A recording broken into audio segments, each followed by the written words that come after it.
Overwatch 2 retail patch notes.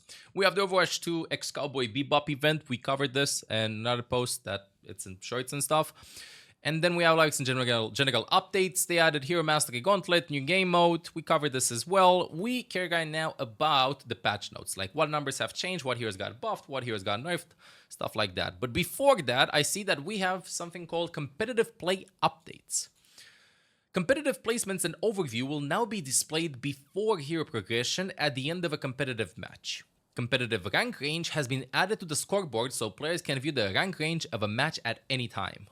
Modifiers can now be viewed outside of the competitive overview with a rank info button found in the competitive play menu.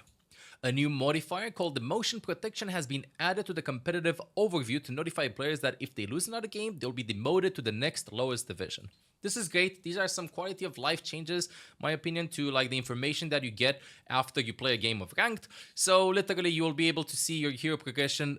Competitive placements and overview will now be displayed before hero progression at the end of a competitive match. Good. The rank range, if you press tab, you should be able to see like the GM range and stuff. And with the GM range, I mean the rating range, like from GM5 to GM2, for example, modifiers can now be viewed outside of the competitive overview, because a lot of the times I'm stuck asking chat, what does even uphill battle mean, you know? Just now we might have a button, a rank information button with this. And also a new modifier called the motion protection has been added, which this means that a lot of the times you'd be at 0 points and then you lose a game, and then the next game, if you lose, you're gonna drop like 40 or 50% or something like that. And it was very confusing because you're gonna go like, bro, did I lose so much? No. It's actually like because of the motion protection that kicked in before. Now, so good quality of life changes for competitive play updates. Moving on, we have hero updates. Developer comments. This patch is focused on fine-tuning some of the systemic hero changes made in Season 9. In addition, we're adjusting individual abilities to make them feel more impactful due to heroes having larger health pools. Projectile size updates. We're decreasing the size of the fastest travel projectile times because it reduces the frequency of these projectiles failing to headshot due to hitting the enemy's chest hit volume first. Global projectile size modifiers for travel time projectiles with a speed greater than 50 meters per second reduced from 0.1 to 0.075. I hope that they're going to mention at each hero that's affected by this what the numbers are going to be exactly. This for sure will be better visualized in game. I'm thinking about heroes maybe projectile, fast, maybe Echo, maybe Hanzo? I don't know. We'll see. Role passive updates. The damage roll passive reduces the potency of in-combat healing and helps equalize the effectiveness between burst and damage over time. Nevertheless, we're going to experiment with a lower value to relieve some of the pressure on tank and support roles. We'll be keeping a close eye on this change as we want the healing reduction to still be noticeable. So, healing reduction applied by the damage roll passive lowered from 20% to 15%. Interesting. I want to see how much this is going to be. I think this is how much it's going to influence the game. I think that 10% would have been too much. 15% is nice. W change. We'll see how it's going to play out in game. Now, other hero updates. Added a new UI element above the player's first-person health bar. Okay, so your health bar should be here. So probably there's something above over here to show all active healing status effects. Anti-heal, amplified healing, reduced healing. So you can see if you're affected by the DPS passive maybe? Is this what I'm understanding? I think so. This is huge. This is huge. Okay, so from what I understand from the phrasing, it's not that your teammates can see that you're receiving reduced healing, but you are seeing that you're receiving reduced healing. So in case you're wondering why your supports are trying so hard to keep you alive and then it's not that much healing from them, then this is the reason. You're being affected by the DPS passive. More visual indicators for this. Good. Now, moving on, balance changes. And we have the first category, tank. Doomfist. Meteor Strike. Minimum damage increased from 15 to 50. I have one question. Why? I think that Doomfist is one of the best tanks in the game right now. I think that this is a change that he might have needed a couple of patches ago, maybe even before Season 9. I think that he's doing okay. I don't know the data that they have and what made them want to buff Doomfist from 15 to 50. He's good the way he is. This is just going to make him even more playable. So if you're a Doomfist main, you're gonna win way more than before. And you were winning anyway with Doomfist if you played, right? So, yeah, I don't understand this one. This is a why question. Mauga. Okay? Developer comments. We're changing Cardiac Overdrive to make it more forgiving when used for yourself, especially when Mauga is low health. Overgone. Stomp damage increased from 55 to 60. Hey, why you lying? Why you lying? You did other changes too, not only to Cardiac Overdrive. So you do more damage with Overgone. Does 60 damage when you shift in and you slam. I know I should voice act and stuff. Cardiac Overdrive. Duration reduced from 5 to 4 seconds, so this is kind of like a nerf. Cooldown reduced from 12 to 10 seconds, buff, and now fills his passive overhealth by 100. From what I understand from the phrasing, whenever you want to press the button associated with your Cardiac Overdrive, then you will have instantly, like Jungle Queen, shout HP. 100 HP. Boom, boom, boom. So like for example, you're low HP, press E, boom, 100 HP. We'll see in game how it's going to feel. We haven't seen Mauga being played that much. Ever since he got nerfed really hard a couple of months ago. I don't know how Mauga meta will look like, because I think that when he was weak, he was really weak, and when he was strong, he was really strong. And no matter what the heroes that you played with him, you would still win the game because it was just Mauga versus Mauga.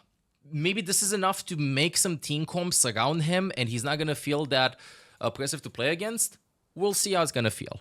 I think that this is okay-ish. Just looking at the numbers over here. Mostly because I also play Ana a lot, so Ana, Sleep Dart Mauga, Nade Mauga, and we should be fine. But still 100 extra health. This should allow him to just take a little bit more space without getting his HP just melted down non-stop. Because like right now what happens is a lot of people just go like, Mauga uses his E, wait out the E, then we go. Now you can use your E to bait them to go in to you, for example, then you press E. Okay, so far, Doomfist buff, Mauga buff, with a tiny nerf. Orisa, Terra Surge. Charge rate for the first, so the ultimate, for the first 2.5 seconds increased by 25%. So they buffed Orisa's ultimate. So you're going to charge damage a little bit faster, so you can release the damage a little bit more. Okay, maybe the stats like showing for them internally that Orisa's not doing that well, I think? I don't know. This is, her ult was trash anyways, chatting chatters are saying. I think that Orisa's okay-ish. I think that she's a result of other heroes being very strong, why she's not being played. I think she does a lot of damage. I think she's kind of like how Bop is maybe. Like, you're not going to hard carry games most of the time. You can carry games most of the times. You can be punished for playing those heroes. They can just dive you and stuff. I don't think that this should have been like a buff for Orisa. I think that she was fine. It's just a result of other heroes being stronger here. Oh well, we'll see. So yeah, Orisa buff. Ramatra. Please tell me they nerfed him. Please tell me they nerfed him. Ravenous Vortex. This is his E. Total damage increased from 45 to... I am seeing a pattern. Have they buffed every tank? Have they buffed everybody? This is the 4th hero already. Why? Ram is meta. Ramatra is also really strong right now. In OWCS, they're playing with Ramatra a lot of the times. Total damage increased from 45 to 70 and cooldown decreased from 12 to 11 seconds. So he has it work and he does more damage with it? Okay, maybe I can understand Doomfist, they're a little bit late with this change. They wanted to do it a couple of seasons ago or whatever. Okay, I understand that. Mauga, understandable. Orisa, question mark, maybe it doesn't work, let's say, in gold and stuff. And the ultimate, they're not saying that you're getting a lot of efficiency out of your ultimate. Okay, fine. But Ram, though? Ram is good. Ram is good right now. Wow. This actually increases like the damage potential so much. It's just gonna be, they're not gonna be tanks, they're gonna be tanky DPSs. Reinhardt. Armor increased from 275 to 300, so 25 extra damage. The extra damage, extra armor, so he's a little bit tankier. And also Fire Strike damage increased from 100 to 120. So we got some Reinhardt buffs. 120 damage. This is not enough against 250 HP heroes, which the majority of the roster has 250 HP heroes, I think, to just throw 2 Fire Strikes to eliminate them. It's not enough if, let's say, for example, you throw a window with Baptiste and then use Fire Strikes, it'll be 240 damage. Still, okay buff for Reinhardt overall. We'll see how this is gonna match up with 25 extra armor and 120 damage for the Fire Strike.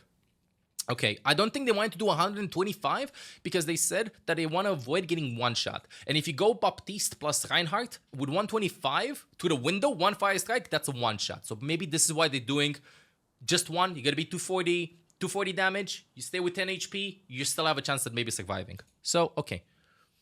Okay. Ryan hasn't been doing that hard recently. Understand these buffs, trying to keep him up with the other tanks. Now, Roadhog.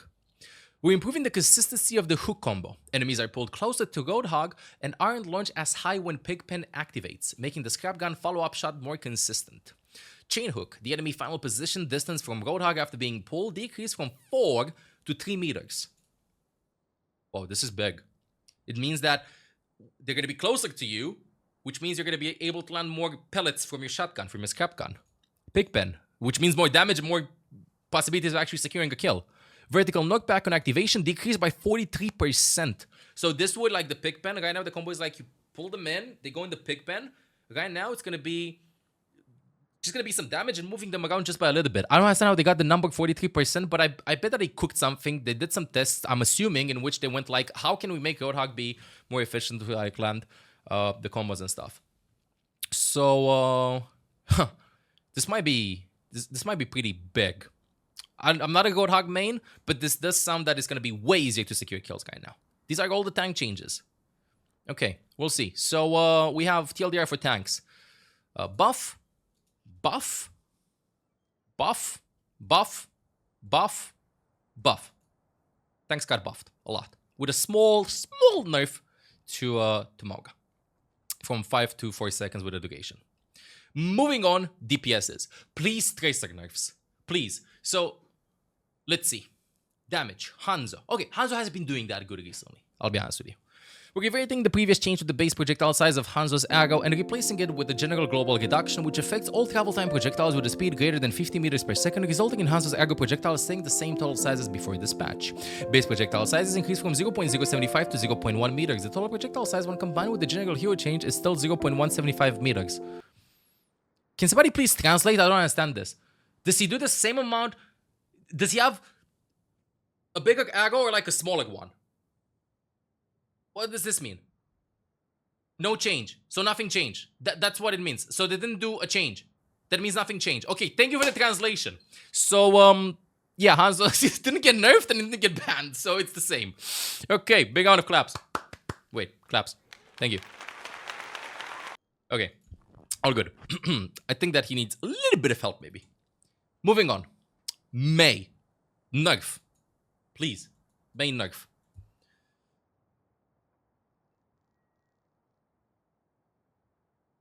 I'm seeing a pattern.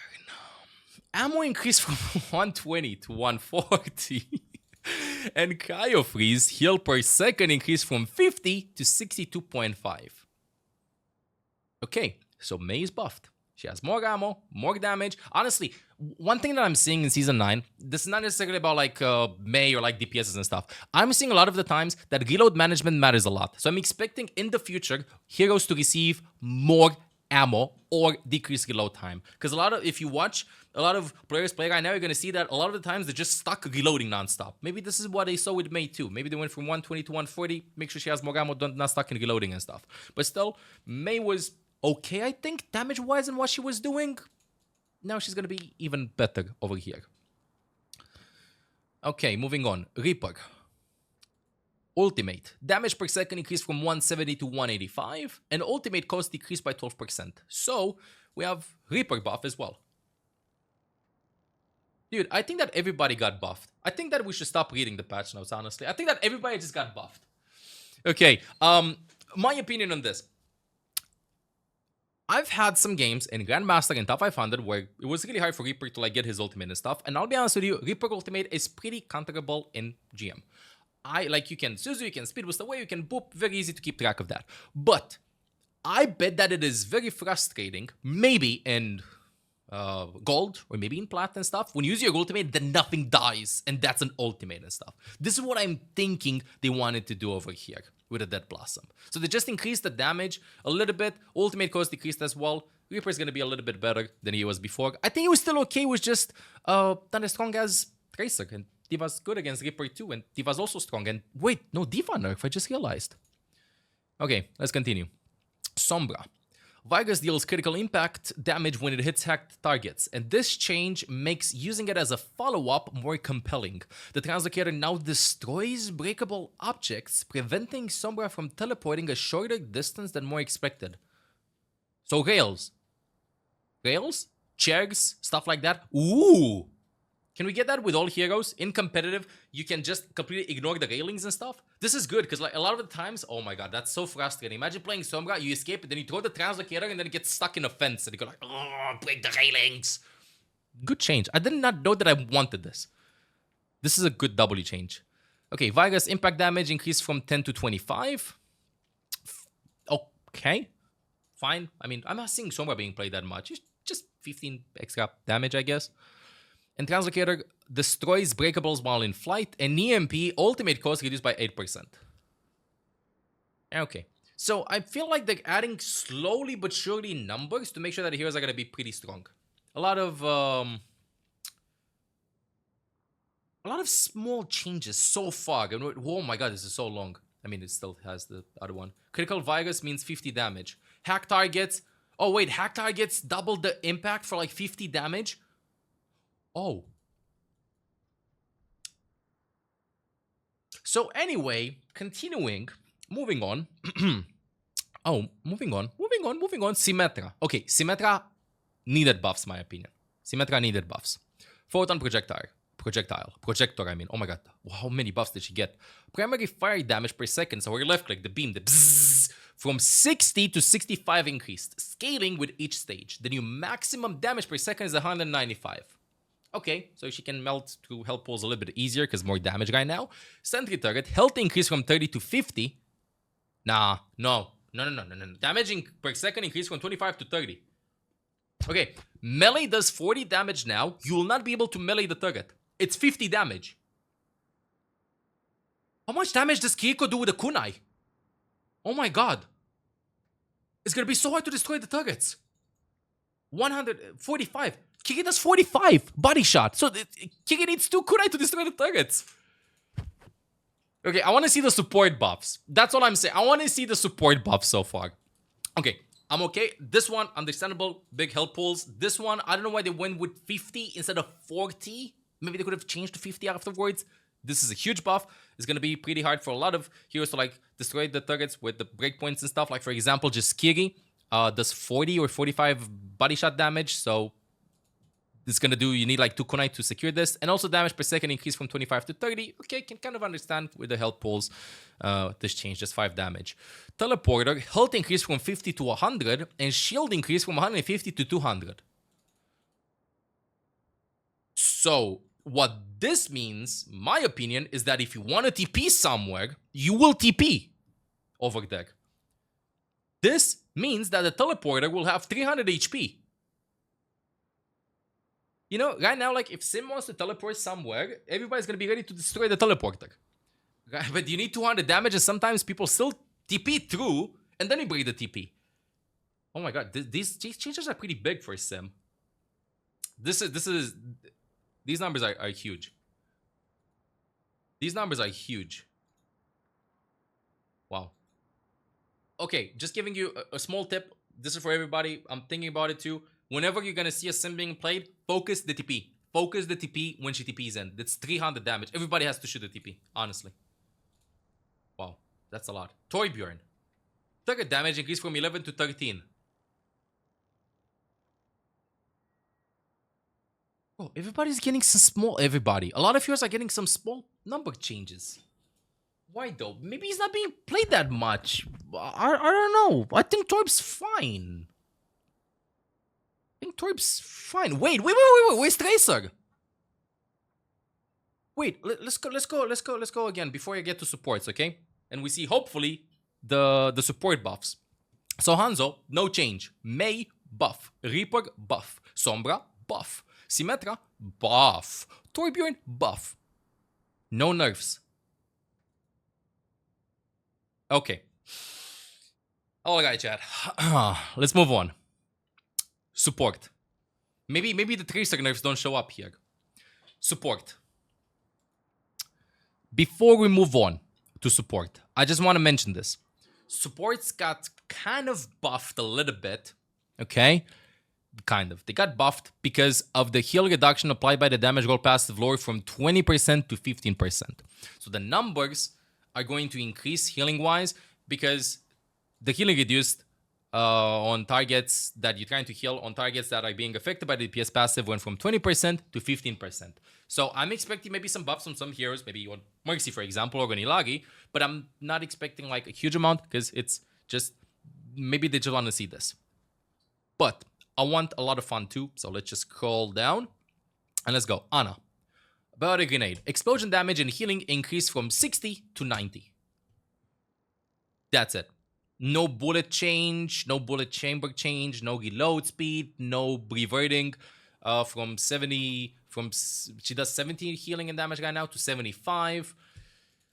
Okay, you're still gonna 4-shot. There are some new breakpoints right now that you can do. Maybe with damage boost from Mercy, you can secure some kills. I don't know if this is gonna be enough. I covered this news on my secondary channel on ML7 a couple of days ago when they did the blog post. I gave like a lot of reasons why I don't think that this is what they should have done with Ana in this case. I know a lot of you just go like, it's 50% increase, nice and stuff. Until we see in practice how this change affects, you're not going to go for damage nades, by the way, because you're just going to die. Probably going to play defensively. How this change affects Ana when she's getting dived or when she's being contested with a healing reduction passive from 20% to 15%. How it's going to influence, like, for example, if you want to play with Brig or with other heroes and stuff like that. By itself, it's not enough to make Ana, like, move from B or C tier and stuff. You still want to play with the same heroes, but let's actually continue with the support changes. I would have wanted more bullets or at least 5 or extra healing or damage rather than the nade change in this case. Brig, repair back. And there you go. There you go. Cooldown reduced from 6 to 5 seconds and cost reduced by 8%. So I'm calling it. I think that we're going to try out a lot of the times. Just stay together, Ana and Brig. This might be enough for Ana to survive when she's going to be contested and stuff. The rally cost is interesting because they want to play with Brig probably. You want to play with Brig more like bodyguard style. So you're not going to brawl that much. You're just going to like throw packs on Echo, on Tracer. Oh my god. We're still gonna see like a lot of Echo and Tracer being played. I just realized. Wait, Echo didn't get nerfed. Anyway. Brig changes. Good for her.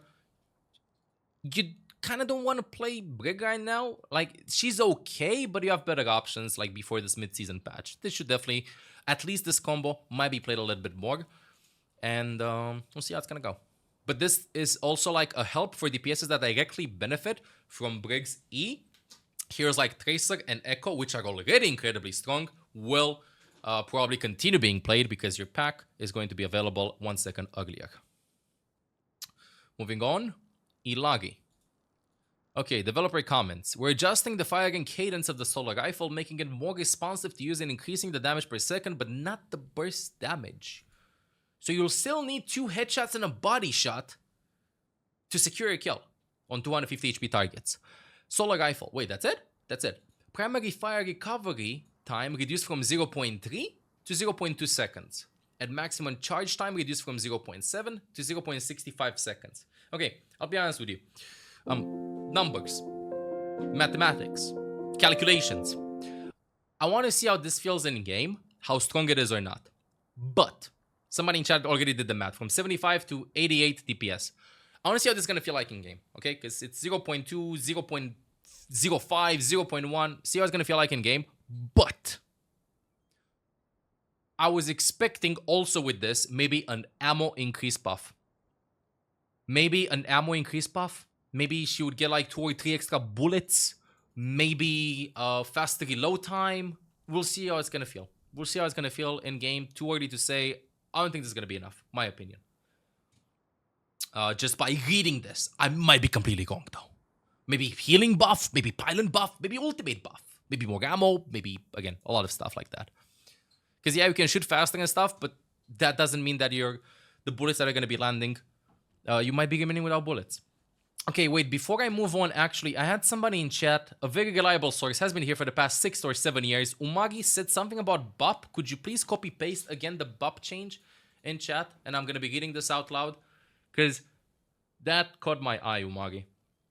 Okay, Gala posted it too. So, we don't have it in this patch notes, but Baptiste received the following. Baptiste's lamp threshold is 20% instead of 25%. So from the max HP. So like when Bop uses his lamp, your HP cannot drop under 25%, right? Max HP. So that when the lamp's gonna be destroyed, you're gonna have 25% of your max HP. Now you can drop under 20%. I have one word, actually 2 words. One word, question mark. So Baptiste got nerfed. Okay. I'm a little bit confused. I don't think that he was played that much. I think that he's okay and stuff. So overall, the HP of most heroes is going to be the same as before. Season 20, he's going to survive with 50 HP as before. I don't know. The only nerf. Wait, let's continue reading. So Baptiste got nerfed. His lamp got nerfed. Life Weaver. We're increasing the burst potential of Heal Blossom. Maybe buff 200 will be enough to make Life Weaver being playable in GM. Please. We're increasing the burst potential of the Heal Blossom to reinforce Life Weaver's role as a high healing throughput support. The heal per second is roughly the same as before, but individual Heal Blossoms can be charged further. Heal Blossom. Dude, they always want to do something with Life Weaver's healing. I'll be honest with you. Like, whenever they think about Life Weaver, they think that they heal. Just heal. Just heal. Maximum heal amount increased from 70 to 80. Okay, so fine. Maximum charge time increased from 1 to 1.15. So it's going to do a little bit of extra healing, but it might take a little bit longer to actually fully do this. Fine. Is this enough? My opinion? I don't know. We'll test the changes in game and quick play and see how it's going to feel. I don't think it's going to be enough until they give him some utility, other form of utility, other than just like the pill platform. Lower cooldown on the pool, for example. Maybe the tree gets a special effect and stuff. I don't think this is going to be enough for him to be played. We'll see. And that's about it. Yeah, I mean, with a Bop nerf. So let's go step by step. So, Ana buff, Brig buff, Ilage buff, Life Weaver buff, Baptiste nerf. Is he the only hero in the game right now in this patch note that got exclusively nerfed? Hans was the same. Yeah, Baptiste is the only hero that got nerfed. Like, no buff, no compensatory buff, no nothing. Okay. So, 20% should still be fine. From 25 to 20% on the lamp should be fine. Should be fine. The notes at the bottom have good information. Now, we went through it. We went through all of it. So, 2 things I want to talk about. 3 things, maybe, if I don't forget, that I want to talk about before moving on. Number 1. I'm seeing almost every hero in this note, right, in this patch, getting buffed, as we talked about earlier. Not a lot of nerfs. Which is a little bit confusing, because Diva, Tracer, Moira, Lucio even, Ram, Doomfist, a lot of heroes have been very strong. You know, Echo, they've been really, really strong right now. I was expecting some nerfs, but I think that they tried to do this because this is maybe what they wanted the heroes to be like the strength at when Season 9 started. And maybe instead of like nerfing the heroes, going back maybe to, let's say, Season 8 numbers and stuff, like going a little bit backwards, making them feel a little bit weaker, they just want to increase the power level of some heroes to make it seem like if they had the info that they have now, they would have did the changes like this at the beginning of Season 9. So I'm assuming that this is the vision for Season 9 after this mid-season patch. I personally expect a lot of nerfs. Now, secondly, the changes are, some of them are huge, right? Some of them are pretty huge. We will definitely see more heroes being played. Big shout out to Symmetra. I think that Sim might work a little bit more right now than before. And I think that they want to see what heroes are going to be strong with these numbers before they do some buffs and they do some nerfs maybe in Season 10, or maybe they're going to do like another patch until Season 10 drops. Number 3, they haven't buffed supports overall like with the healing and stuff. Like, okay, Ilagi does a little bit more damage. Don't think it's going to be enough. Ana, Brig, and Life Weaver have a little bit of extra healing. Baptiste got nerfed. I think that I want to see why, how this passive will influence some heroes being played, because I'm going to be honest with you, I kind of expected maybe some Mercy buffs, maybe more Life Weaver buffs and stuff. they might just be experimenting with this, seeing how this 5% will influence compared to all the other numbers. It's more like, instead of doing some big things, like for example, so we have these problems. We have these heroes that are very strong. So Trace is very strong, Echo is very strong, other heroes are very strong. So instead of like addressing these topics of discussion in this case, they just go like, you know what? What if we just add a little bit, and see if we can cook up something delicious with all of these changes? Now, this is a huge patch. I think a lot of heroes that receive buffs were already doing okay, and I think that it will be played even more than they were before. And the changes that it did to other heroes will not necessarily make them being played. So like, for example, I expect Doomfist and Ramatra to be played a lot. You know, maybe played. May should be played a little bit more too, maybe. Sim is definitely going to be tried out. We'll see how it's going to go. We'll see how it's going to go. Excited to test like some changes. And again, like Season 9, when it first started, same as right now with this mid-season patch, a lot of these changes, we got to test and see how they feel like in game. The impact might be higher or lower than we expected on paper. So like, for example, I don't know how Ilagi is going to feel. Maybe this is enough. Still, a lot of changes to go through. See how good this patch is. And so, if you can celebrate the legendary crew of Bebop in Overwatch 2, immerse yourself in the iconic saga of Cowboy Bebop with an array of new skins found exclusively in the Overwatch 2 shop. From now until March 25th, you can also tackle in-game challenges to answer the call of the bounty hunter and snatch up your cosmetic rewards. Keep reading to find out how you can claim these legendary bounties of this limited time event. New Cowboy Bebop legendary skins. Collect 4 brand new legendary skins that tip their hat to the beloved Cowboy Bebop anime series, including Spy Cassidy, Faye Ash, Ed Sombra, and Jet Mauga. Each bundle includes the legendary skin along with additional cosmetics, including name cards, victory poses, emotes, and more. If you're aiming for the big haul, then pick up the Cowboy Bebop Mega Bundle and get all 4 at once. Log on and play to earn a Wrecking Ball for free. The bounty hunting crew of Cowboy Bebop is not complete without Ain. The adorable, intelligent Corgi always rides shotgun with the crew of any bounty hunts. Latch onto the action with the Ain Wrecking Ball. I think I'm mispronouncing the names. I'm trying my hardest. A legendary skin, and you can earn it for free when you log on and play the new event challenges. Play your hand right, and you'll score a bunch of slick new cosmetics along with a whooping 35k Battle Pass XP. Complete 12 event challenges, and you'll unlock the Ain Wrecking Ball legendary skin. It's doggone good deal. Okay, so this is the collab. The Cowboy Bebop Mega Bundle is available right now for 5,600 Overwatch coins. You get Sombra, Ash, Mauga, and Cassidy. So let's go to each of them. Let's spin them around. First up, Sombra. I don't have the golden guns equipped, so this is how the scan will look like without them equipped and stuff. We see a lot of details. We see the doggo over here too. Let's just spin Sombra's gun. I like the blue. I don't think that we have like a lot of guns with this blue. Okay, next up we have Ash. I think Bobby's the highlight, honestly. Bobby is the highlight. Looks like a Los Angeles Gladiator skin, I feel like, with Bob. Let's check out the Dynamite. Okay, I think it changed a bit. How does the gun look? Ooh. I love the gun. Bobby now. Just spin him around. Imagine if this would spin. And then we got a coach gun. Next up, we have Mauga.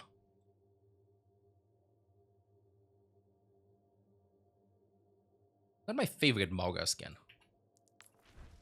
The guns look pretty nice though.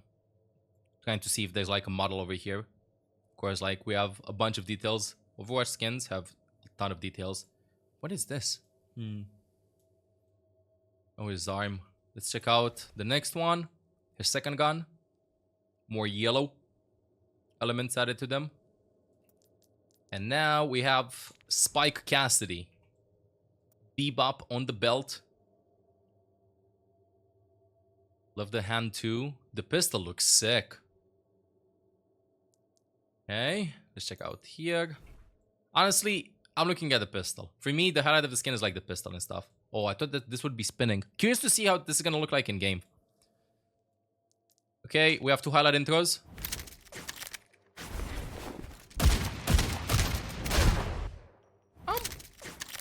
Sure. And then for Cassidy. Let me just move my camera to the side.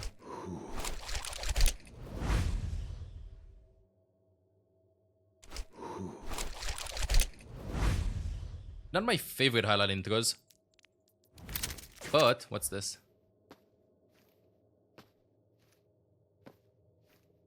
Okay, this is cute. This is cute. I think that almost every Overwatch hero has like a walking animation. This is cute. What's this one? Bum! Wait, I didn't see his lips move.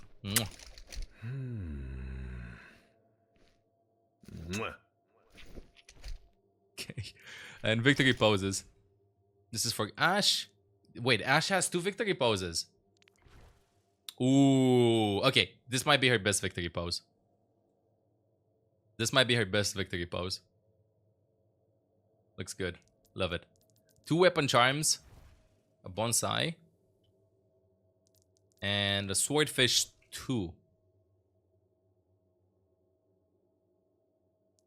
And then we have some name cards. For Ed. For Sombra. For Ashe. Mauga. And for Cassidy. And that's it. That's what you get with the Cowboy Bebop Mega Bundle. From, ooh, love it. Name card. What are the challenges? Legendary scan. Cowboy Bebop 11 challenges. The challenges are the following. By the way, the alerts are muted. Complete games. Honky Tonk Helper. Heal 30k damage. Earn 30 assists. Deal 5k damage. So literally just play the game. If you play the game, you'll be able to get the Wrecking Ball skin. For free. And where's the charm? Ooh! This is the charm. Ah, this looks adorable. Test your teamwork in Hero Mastery Gauntlet. Test your teamwork in Hero Mastery Gauntlet 2 times. Gather your teammates and jump into the Gauntlet today. Hero Mastery Gauntlet is an all-new 3-player cooperative game mode with tower defense style gameplay. Okay. Your objective is to protect your 3 towers from 10 rounds of enemy training bot attacks, so tower defense. Purchase powerful upgrades and collect emblems along the way to boost your score. Fight to survive. Gather your friends to form a squad of 3 players and play in a unique tower defense game mode. First, choose any hero from the entire roster, then face 10 waves of training bots, ranging from the simple attack bot to the deadly sniper bot, along with explosive bots that will rush the towers. There are 4 levels of difficulty to pick from, ranging from the casual co-op fan to the ultimate survival squad. You can also queue up with trained AI to learn the ropes before competing with teammates. Can you do that in rank 2? Protect your towers. With 3 towers across the course, you'll need to coordinate with your teammates to determine which ones need the most protection. Use jump pads and new fast travel platforms to get from one tower to the next quickly. The course is laid out with 4 different attack paths for each tower, randomized in every game, and the bots will attack towers randomly in waves. Sometimes, you'll need to defend multiple towers at once, putting your ping and comm skills to the test. Upgrade your towers. Dude, this is literally tower defense, I swear. Literally tower defense. As you progress through the course, pick up any of the 14 different upgrades for your tower's defenses. Oh my god. You can acquire new upgrades when you obtain energy by defeating the attack bots through the course. Upgrades can include the ability to repair your towers or activate targets that can help defend your towers. What upgrades you encounter are randomized, making every game unique. Maximize your score. Build your score and earn bonuses where you can keep your towers standing and or undamaged. How many bots you can eliminate and how well you can land critical hits or support your team will determine how high you can score. Conquer the Gauntlet and secure a place on the top 5 final leaderboards for your region. Leaderboards. New limited time event. To celebrate the launch of Hero Mastery Gauntlet, log on and play through March 28 in a limited time event with all new challenges and rewards to earn. Collect new victory poses, Battle Pass XP bonuses, a souvenir, a weapon charm, and a new title for the Ultimate Hero Mastery Gauntlet Challengers. Come back whether you want to hone your skills with your favorite and new heroes. Gather your squad and defend the towers today. So, this sounds like a lot of fun. I'm gonna be honest with you. One thing that I hope for is that you will be able to play this in queue times, queue up with AI and play this in queue times and see how it's gonna go. with other people and then you gotta leave because you find the game, that's not gonna be that good. But if you can do it with AI or like do custom game modes with this, I think it's gonna be pretty interesting. We'll see how it's gonna. We're gonna be having some drops. I repeat, we're gonna be having some drops. Okay, the mid-season drops. They're gonna be starting Tuesday, March 12th, 8 p.m. until Wednesday, March 20th, 9 a.m. GMT +2 time zone. So it's gonna start soon, and we're gonna be having the Rare Reaper voice line, Epic Calavera name card, Epic Reaper emote, and Epic Reaper Calavera skin. You have to watch for 2 hours to get a voice line, 4 hours to get a name card, 6 hours to get the emote, and 9 hours to get the skin. So a total of 9 hours. Correct me if I'm wrong, but I think that this is an Overwatch 2 skin. This is an Overwatch 2 skin, and it's gonna start in about 2 hours. This is gonna be the skin that you can get if you watch for 9 hours on total on Twitch. The Cavalera Reaper skin. How do the guns look? This is how the guns look as well. Looks pretty nice. Yeah. Pretty nice. It's this one. Yeah, I think it's this emote. Right? This is the emote that came with a bundle.